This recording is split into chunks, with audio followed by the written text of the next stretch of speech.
Hey folks, welcome to the show. Hey Sharad, how's it going, man? We are on a roll. We are looking at back-to-back business services type of plays, right? Yeah, I mean, a lot of the big catalyst for a lot of business such as this was COVID, right? I mean, people moved more and more remote. People started deploying more and more resources on the cloud, and hence more and more security came into the picture, I guess, right? Absolutely. First, we had, I think, probably last to last week, we did Core Integra, who kind of are playing with the domain of labor compliances. This time, we have with us Sattrix India, who are looking at the domain of cybersecurity solutions. So, gives me great pleasure to welcome Balaji Subramaniam. Balaji heads global sales and strategy at Sattrix. Balaji, welcome to the show. Nikhil, thanks for having me here. Hi, Sharad. Great to meet you. And a good morning to all the audiences out there. Thank you for having me and Satrix in this show. Absolutely, a pleasure. Balaji, would love to get a bit of color on your personal journey and how you kind of ended up in Satrix. Maybe we can start from there, and then we can go a bit deeper into the business end. Sure, Nikhil. I go back a fairly long way, actually, 30 years to be exact. And in these 30 years, a large part of my role has been in India, but I think part of my journey has also been outside of India for a few years. Uh, and it all started in the early 90s. At that point of time is when the telecom and the computer networking boom happened. I was part of that. I did work for companies like Cisco and Gen-G, and then in various role capacities, including pre-sales and technical delivery, etc. And then, moved on to large companies like Dimension Data and NTT, headed their cybersecurity and the cloud business. And around 3 years back, I said, after having worked in multinationals for a large part of my career, let me do something different where we can actually drive the strategy and call shots from India. And that's when I bumped into Mr. Sachin, who is the current CEO and the founder of Satrix. Yeah. And when I had conversations with him, I liked his vision for a great cybersecurity organization in India. And so then I moved in about 3 years back, and it's been really an exhilarating journey here. Where the challenges were pretty high, and which is what I'm liking. Right. Right. And uh, I'm also happy that even though we are still a small company, I won't call ourselves a startup. We are, I would say, a teenager wanting to get into an adult, right? And the kind of support that we are receiving from our partners and from our customers has been very, very good. Right. So it's been a very good journey in the last 3 years, and I hope we add a lot of value to our customers and also our shareholders in the near future. Right. No, I mean, you mentioned shareholder. You filed your DRHP in March 24. So a big milestone is upcoming. Heartiest congratulations on that. It's always a, like you said, teenager getting into an adult. I think a listing event is definitely an indicator that you guys are ready. But yeah, before we kind of delve into that, we'd just love to understand, the market and the segment here. Effectively, like global cybersecurity market is kind of sized at around 170 odd billion dollars.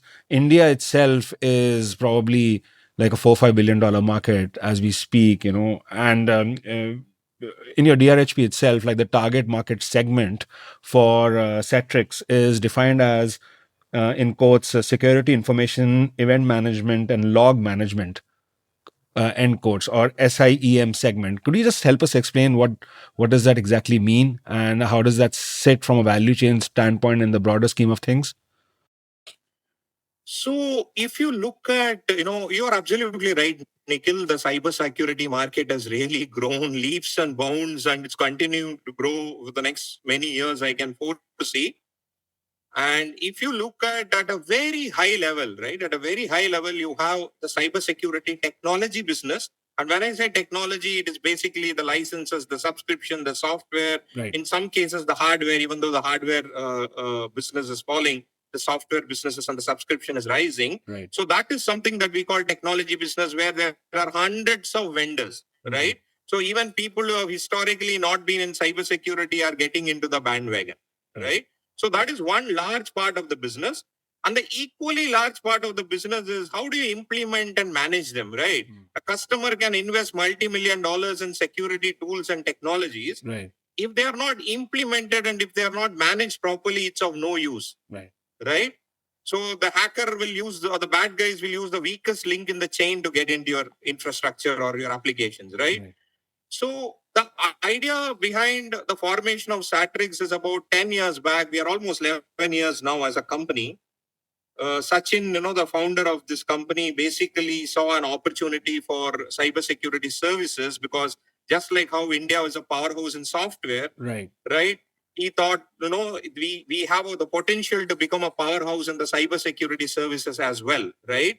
And typically, if you look at any research report in the last many years in IT, if you spend $100 on a technology and operations, almost $60 of that goes into services. Yeah.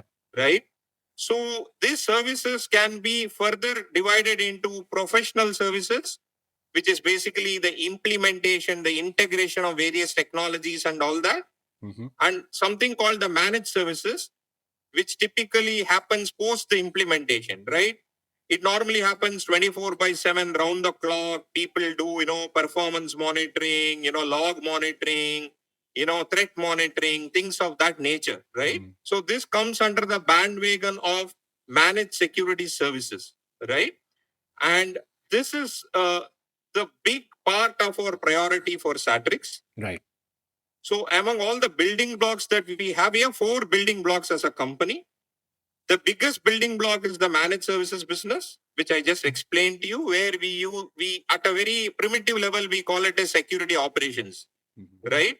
And to do security operations, we use technologies like the SIM and SOAR that you just mentioned, Nikhil. Right? So this forms a big building block of our business. Then the professional services business, which Sattrix calls us as the tech support business, right? The tech support business is the second big part of our business. The third part of our business is something called the technology assessment business, right? Where typically you walk into a customer, customer doesn't even know what is residing in his infrastructure, right? There could be sleeper cells waiting to burst any day, right? And he doesn't know how well his technology has been implemented, right? He doesn't know the vulnerable areas in his network, right? Or his application, right? So we conduct the short-term assessments, which helps the customer put a mirror in front of him and say, this is where you are in the maturity curve of your cybersecurity infrastructure and management. Got it. Okay. And then the last but not least is the actual technology itself, right? So we are not a technology company in the sense we don't make products. They are like your vendors, right? Yeah. So they are our partners actually. Right. So we work with few partners who bring the technology and we provide the skills in implementing and managing them. Right. And it works for us in 2 ways. And the reason I'm saying 2 ways is, one is, of course, customers who come to us directly, which is a small part of our business. But the larger part of our business is basically there are many companies which are in IT, which are in application space or network space or data center space. They still need security skills to help their customers. But unfortunately, they don't have maturity in the cybersecurity area. So we actually assist them as well. So in a way, we work as a proxy cybersecurity practice for companies who don't have cybersecurity skills. But how large is that as a part of the overall pie? I would say currently almost 50% of our business will come from non-direct customers, which are like through partners. So we have different types of partners. Some of them are data center service providers. Some of them are traditional system integrators. Some of them are cloud providers, right? And because we are in cybersecurity for 10 years, and 10 years is a long time, mind you, in this business, right? The market is still maturing. The cybersecurity market is still maturing, right? And in a way, even though we are still not a tier one company, we are in a way a visionary from a services standpoint.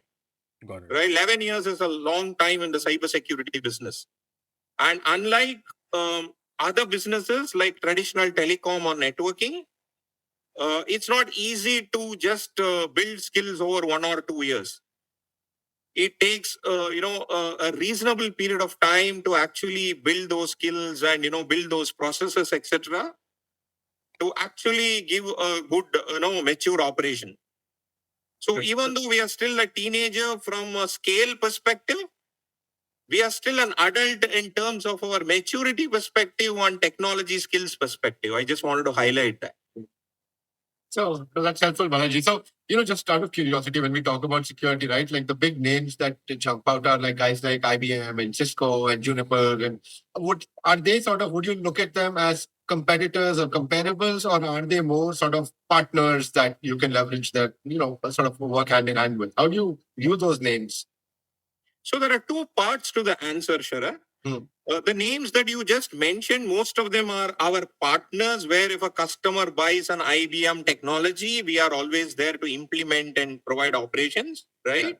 Yeah. So we don't consider most of the time these technology companies, product companies, what we call, right, or OEMs in our parlance. They are not really our competitors, but they are actually our partners. But in the cybersecurity industry, because there are hundreds of such technology vendors, there are not enough skills available in the market. And so there is a lot of collaboration happening even among competitors.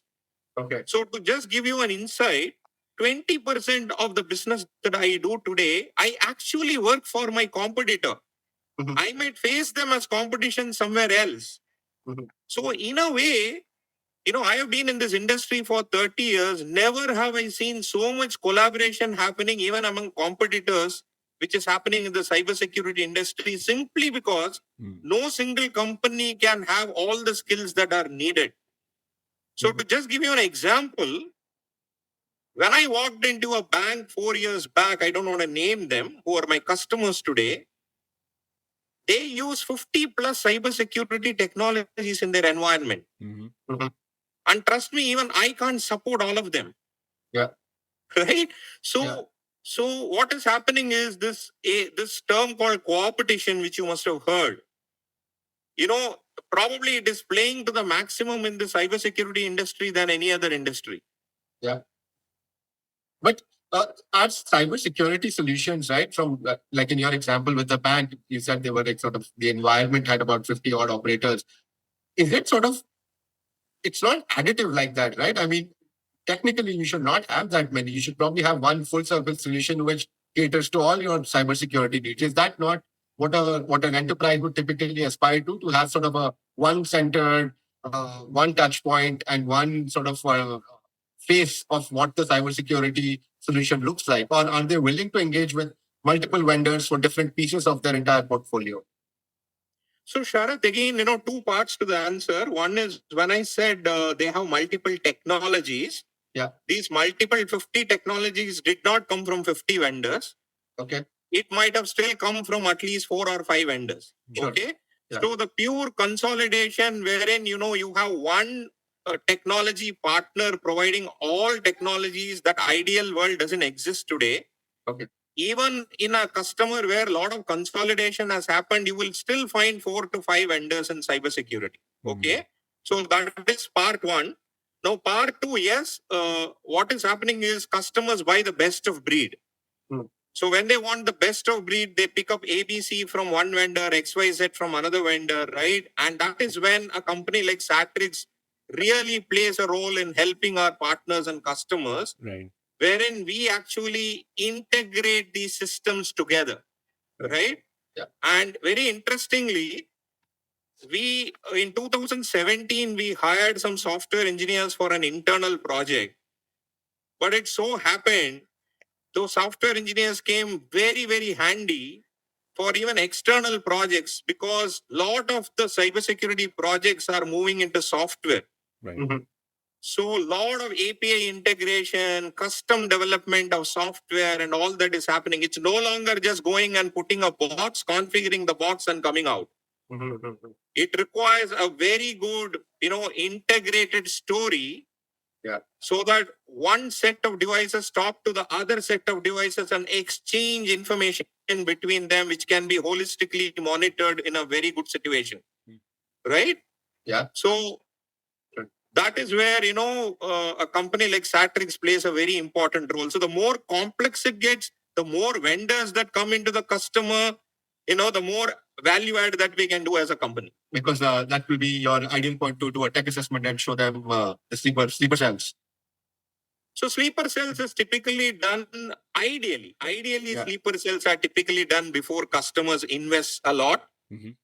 Of course, sometimes customers are, after investing a lot, they feel that it has not been implemented properly. Okay. So we conduct various exercises. It could be phishing exercises, threat hunting exercises, breach simulation exercises. So there are various exercises that we do in order to discover, various vulnerable points and various sleeper cells, and that will help the customer have a true picture of what's really going on in their environment. So just investing in a multi-million dollar technology, investment is not going to help them protect their IT landscape. Right. Understood. Right. Let's talk a bit about your client base. Effectively, I imagine that within the private sector, probably financial services would be certainly a fairly important segment. Probably things on the government end or government agencies might be a set. Could you just give us like the landscape of clients in terms of which are the largest ones in terms of share of revenue? You don't have to name names, maybe just from a sectoral standpoint, if you can give some color. And my follow up to that is that, especially the government and financial services companies, for them, cybersecurity has been an important theme for the last decade or two, right? And as you yourself mentioned, that they might be engaging, multiple operators, like there might be like 3 or 4 EPC or solutions providers, such as yourselves, that they might be tapping at any given point in time. So, from a business development standpoint, I just want to understand what usually is the pitch here. I mean, effectively, uh, is it always a question of inadequacy of existing systems because of and heightened threat perception that a new player such as yourself might get some new business? Is that how you kind of get your foot in the door, or you usually enter at a stage where these companies or your clients are just looking at cybersecurity for the first time? So yeah, in terms of scale, you enter when they are at a level where you are probably the first solutions partner that they might look at. Okay, so Nikhil, you had multiple questions, but I will address. Sorry, I have a bad habit. I put like 3-4 layered comments. Yeah, I will address all of them, but you did make a point asking us. You are relatively new, so I just want to correct that before I move forward. Mm-hmm. So we are probably one of the oldest companies in the cybersecurity services industry. Right. So we started 11 years back. I just wanted to make sure the viewers understand this. And 11 years is a long time for a company which is specializing only in cybersecurity. Got it. That includes even the tier 1 companies, because many of them had traditional network and telecom businesses. Right. They all started cybersecurity only 7-8 years back. Understood. Okay, so I just wanted to comment that before I move to the actual answers. Now, if you look at what we call as the verticals, right, the segments, we term it as verticals. And it's not a surprise, not just for Sattrix. I think for most cybersecurity services companies, financial vertical is the number one vertical. Yeah. Because historically they were governed by a lot of compliances, right? So they never had a choice. So even at a point of time 10 years back, when cybersecurity was considered a luxury, the financial services sector had to comply. To invest, yeah. So compliance drove a lot of these business, and that's true for Sattrix also. Right. I would say almost 40% of my business still comes from financial services, and it's going to continue for the next few years also. Got it. Okay. Now, the next for us specifically is manufacturing. Okay. One, traditionally manufacturing also had a lot of IT being used, but now the manufacturing, the security has gone beyond IT. Right. So manufacturing uses a lot of operational technologies, and people have realized that a hacker can get into your boiler and bust their boiler, which will have such a significant impact. Even IT systems will not have that impact, right? So now manufacturing is also concerned about how to secure their operational technologies. Okay, so that is another big area for us. And if you look at outside of these two, again, any vertical, if you take hospitality industry, hotels, you take Medicare, healthcare, you take retail industry. I think cybersecurity, honestly, at least in the last 3-4 years, I am not selling it. Right. Customers are buying it. Got it. Because it's a boardroom discussion now, right? Your brand gets impacted if there is a leak. Right. Right. Your business, you must have read in the papers in the last couple of years that there were the software companies whose operations were down for a week. Just imagine the impact, productivity impact it has on the loss of confidence among their customers. Right. So if you ask me today, even though I'm a sales head, I am less worried about the sales itself. To be very honest, that will happen. Right? Now, you ask me what are the big challenges that we have, right? The number one challenge is the availability of people with the right skills, even in a country like India. Sure. So there is huge demand for skilled manpower. Okay. And also because this demand is global. Right. No, if you And look at- just to be clear, when I said challenge, I also meant from a competitive dynamic standpoint. I'm coming to that. Yeah, I'm coming to yeah. that. So there are 2-3 challenges I want to highlight. Right. I'm just going by the order of priority. Right. Like I said, today, competition is not my first challenge. Right. My first challenge is having enough people to execute for the market. Right? Many companies today are refusing orders because they don't have enough manpower or they can scale up quick enough to address these customers. Right. So unlike other industries which have kind of plateaued, if you look at the cloud and the cybersecurity industry, these two are booming. So the challenges that we have in this industry is less about sales and more about other things. Okay. At least for the next 4-5 years. Okay. So the biggest challenge for us is scaling of people because there are hundreds of technologies. And typically, if you walk into a customer, I gave you an example, on an average, a customer will have 15 technologies. What is a typical sales cycle like? I mean, in terms of, because enterprise sales is usually a bit long dated, right? So the sales cycle, if you sell technology, will be anywhere between 1 month to 3 months max. The sales cycle for a large services opportunity will be anywhere between 3 months to 12 months. Right. Right. Right? Because services are long-term contracts, right? Typically, they are 3 years and 5 years. Right? And that is where customers hand over all the responsibilities to you. You actually become their partner to lower their risks. And at what scale, from a customer standpoint, do you see that they start feeling that there is a requirement for, a critical focus on cybersecurity? Because, typically very early stage companies, they are chasing growth with such focus that often these things are kind of, left in the sidelines. It's only at a certain scale where there is sufficient reputational risk and potential revenue loss due to a breach that it becomes important. In your experience, what has that sweet spot been? So for Sattrix, the sweet spot is not the Fortune 500 or the Economic Times 100. Okay, we are in the middle of the pyramid. Right. So our sweet spot is the large enterprises and the mid market. I will not say small and medium businesses, but one level above that. Got it. So it's basically the middle of the pyramid is where we have a play. So probably like 150, 200 CR top line plus, correct? It can vary anywhere between 100 CR to about 5,000 CR kind of a game, right? And that is where it's very difficult for the mid-market customers to hold on to skills. Yeah. Where a lot of attrition is happening, a lot of technology obsolescence, they are not able to cope up with it.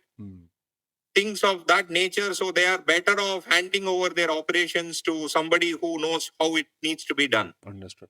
Right. So that is our sweet spot. Yeah. And in that segment, right? Because like obviously it's a cost item for them. What do you think sort of they look for when they're making that choice of which to partner with in terms of cybersecurity? I would suspect pricing is obviously one of the most sensitive variables, but outside of that, what are those features like? Like let's take an example of a manufacturing company, right? They probably don't. A lot of them probably don't have as much information or ability to even assess a good vendor or a bad vendor. They probably are looking at pricing and maybe customer support and general reputation. What are those factors in your mind which you think resonates well with these companies in this bracket before they zone in on you as the choice, as the preferred partner? Sharan, as usual, two parts to my answer. Yeah. So one part is, Sattrix believes that cybersecurity can't be sold cheap. Yeah. We will be cost competitive, but if somebody is selling cyber security cheap, that's fine with us. We know that customer will move to us in 2-3 years' time, or maybe even earlier. Okay, because the cost of a downtime or the cost of a breach is much, much more significant than paying a few $1,000s more for the right partner. Right. Yeah. Right. So we believe in that. I'm not saying we are expensive or we are costly. We are cost competitive, but we are not cheap. So I want to make that point very, very clear. And almost 50% of my customers in the last financial year have come from other service providers where customers have not been happy. Got it. So what that means is that, you can sell cheap, but you can't sustain the cheapness. Okay. So having said that, what do customers in the mid-market really want, right? The customers in the mid-market want to know, how long have you been in this industry? What kind of skills you have? What kind of services that you provide? What is the outcome? Right? Are you, giving me peace of mind? Are you going to be the partner to lower my risks over a period of time? Yeah. Right? What are the things that you will do beyond your just contractual obligation? The contractual obligation is just a hygiene. How much of your experience working with other customers you are translating to my environment? Right? And how quick can you respond if there is a problem in my environment? Right? Now, since we are a teenager, we are able to probably be cost competitive, more agile. We have been in the business for the last 11 years. So, we have a decent amount of experience, So, all this put together is helping us. Right. Understood. Right. I hope I answered your question, Sharat. Yeah, no, you did. And it's always interesting, right? I mean, from a business operator standpoint, we like such businesses a lot, which are sort of subscription driven, very predictive cash flows, decent margins. I mean, you're looking at, I don't know your margins, but 10 to 15% EBITDA margins for SaaS companies is probably fine at this scale. So we like these businesses. So, we always try to get a sense of what customers and what stickiness you can generate over the long term, and that sort of helps. Do you also sort of have an R&D kind of a focus at your company? It's sort of what are the initiatives that you take from your own proprietary R&D, and how big a factor is that? Yeah, we do have R&D for two things. One is, over the last 4 or 5 years, we have developed our own set of tools. These tools are normally used to do operations in cybersecurity environment for customers. And this is our intellectual property that we have. And what happens is that the larger customers, the Fortune 500 or the Economic Times 100 can afford, the big, technology companies product line. But for management, I'm talking about. But, if you look at the mid-market, right, and you mentioned that, right, that you need a competitive price, right? May not be cheap, but a competitive price. So we have developed a set of tools wherein we go and tell our customers they can make a choice. If they want, let's say, a Gartner kind of a tool, we can provide services using Gartner kind of a tool. If they feel that outcome is more important than the tool itself, which more and more customers are interested. They're only interested in the outcome, right? Yeah. And so those set of customers, they don't really bother what tools we are using as long as we meet their service level agreements, right? So in which case we use our own intellectual property, which helps us control the prices much better. Right. So to answer your question, yes, we have our R&D. The second part of the R&D is basically, we do a lot of work around emerging threats, right? We do a lot of work around how a particular service can be launched to a customer and how it can be helpful to them. Right. So things of that nature. So we have a separate testing team. We have a team which we have a data scientist team. We have a threat monitoring team. So we have, various teams which you can say, even though we don't call it as R&D explicitly, that's what they do. Just one more thing on your sort of growth strategy, right? Uh, we talk about global growth, and historically, when we've looked at some of tech forward businesses coming out of India, US has been a lucrative market because it's higher margin and there is a labor sort of cost arbitrage that you can play into. That's one, like how do you view the US market? But more and more, we are seeing Indian tech companies and sort of look at Middle East as a lucrative market, right? And in fact, some startups and sort of tech forward startups are even looking at Africa as, Zoho is an example. It's doing, it's really spread its wings in the African continent. So how do you view sort of these global, and all of them have different profiles, right? They all require a different skill set to sort of sell and look at it.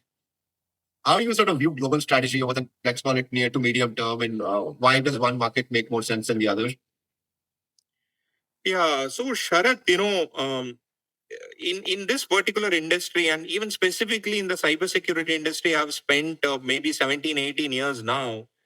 And because of the booming opportunities, it's very easy to get carried away, right? So we are very clear that we need to not get carried away and, put all our hands and legs into different things. So we are very clear what we want to do the next 3 years, right? Okay. The next 3 years, we want to have 50% business from India, 50% business outside of India. And outside of India, primarily focused on 3 regions. One is the United States, of course. The second is Middle East. And the third is Southeast. And even in Southeast, just maybe 1 or 2 countries, Singapore and Thailand, maybe, right?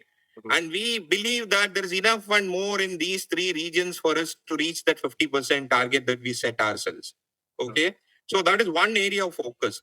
The second area of focus is, I will say, we are very clear what not to do, right? Because there are so many areas. That is why this co-opetition is happening. So we are very, very clear what we will stay away from in the cybersecurity business, right? So these are the two as a company we want to stick to for the next 3 years. Yes, there will always be, multi-million-dollar deals floating around in Europe, in Australia. We are not going to proactively go after them through any existing customer contacts. If the opportunity comes, yes, we will still work on it. But as a sales strategy, we very, very really want to be India, Middle East, United States, and Singapore, Thailand. That's it. And in India, obviously, you had an early move advantage, whereas a territory like North America, specifically US, that is a fairly entrenched market. So there, what's the core differentiation that you bring to the table?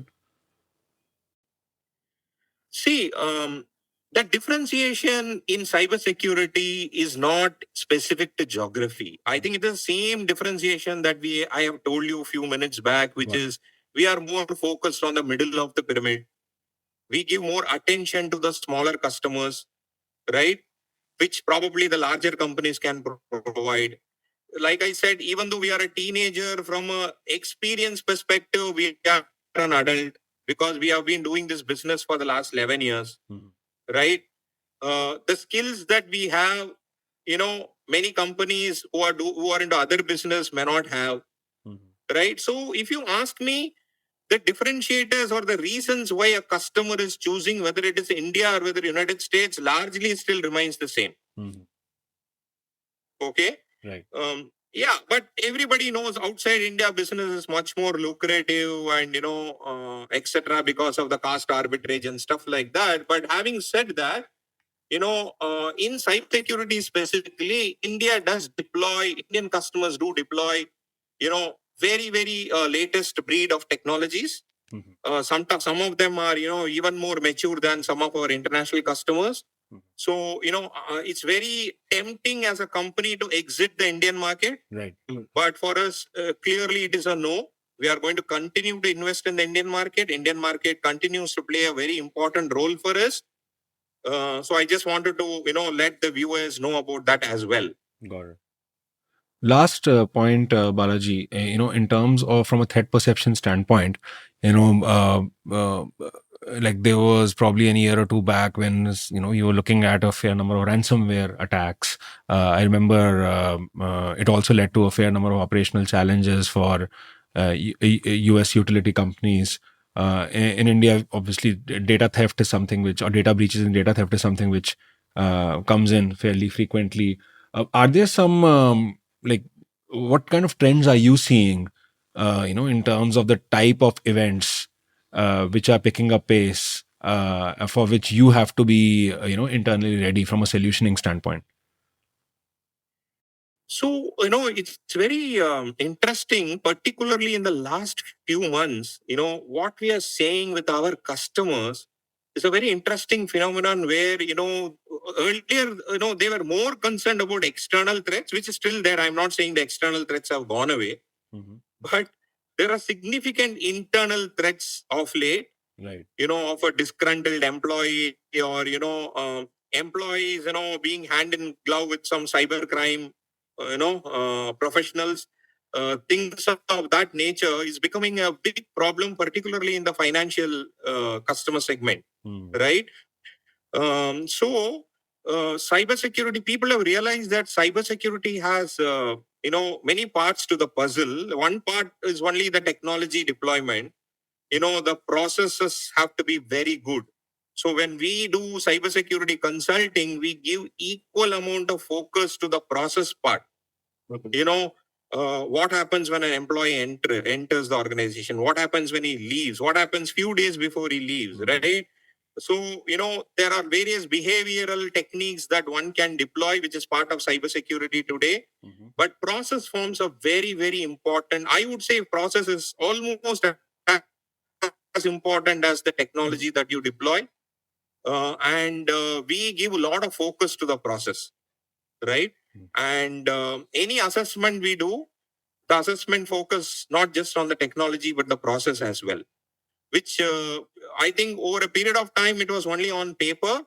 But I think customers have realized it, and now they are putting a lot of effort into building mature processes as well. They probably have dedicated budgets now to tackle this, right? That also helps. Yeah, absolutely. Absolutely. No, thanks, Balaji. This was super helpful. Thanks for kind of giving us your unique perspective. In the domains of information security and cybersecurity. I'm sure, it's a lot of new information for our listeners and for us as well. Good luck for larger and more significant milestones at Sattrix. And heartiest congratulations again for kind of going down the listing route, and all the best for that. We'll obviously be watching you guys from the sidelines and cheering for you. Thank you so much for your time. Okay, with that, this is Nikhil Arora, and with me is Sharat Tupran signing off.